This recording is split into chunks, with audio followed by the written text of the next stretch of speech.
And it breaks your heart just where you're standing. If someone right now gave you a shovel, you wouldn't have to dig very far to find cheap No, coal, brown coal, almost near the surface, right? It's not really mining, it's gardening, I like to call it, Latrobe Valley. From us up in Queensland, we don't really consider this mining down here, but I shouldn't say that while I'm in Victoria. No, but it's true, isn't it? I mean, it's just just a few feet under where you're standing, and we're saying we can't use it. Cheap as chips. You can almost pick it up with your bare hands.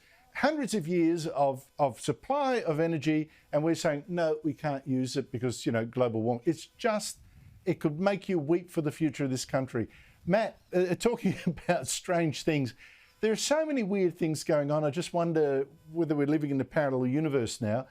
The Albanese government's going to spend another $3.5 million of our money, when we're deep in debt, on billionaire Twiggy Forest yacht, as part of a $12 million research project that Forest's Minderoo Foundation has planned to, research on DNA in the ocean. Fair enough?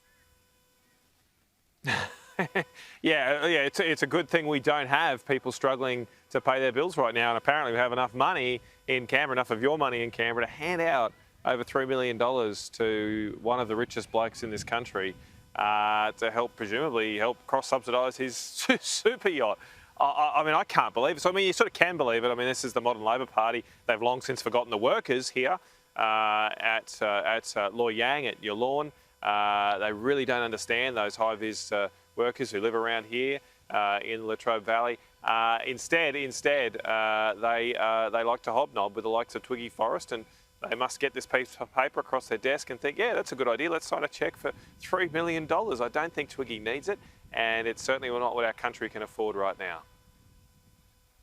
I don't know. Twiggy seems to be fairly keen on government subsidies. I mean, he's going around the country with his green hydrogen scheme, making electricity out of, or making a gas out of, a fuel out of water.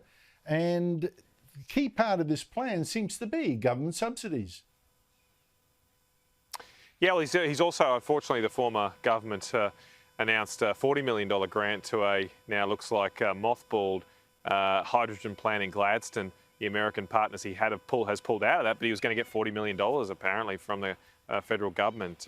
Again, I don't think we have the luxury of focusing on these kinds of trinkets.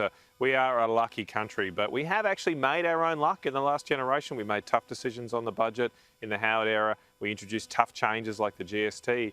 But where are the leaders right now making the tough decisions, standing up against maybe the tidal wave of just popular opinion and saying, no, we need to do this for our nation, for our future, for our children? That kind of leadership seems in short supply right now, and it's at a very desperate time in the world. We desperately need to get back to that to make these tough decisions so we don't leave our children mountains of debt and a much weaker economy.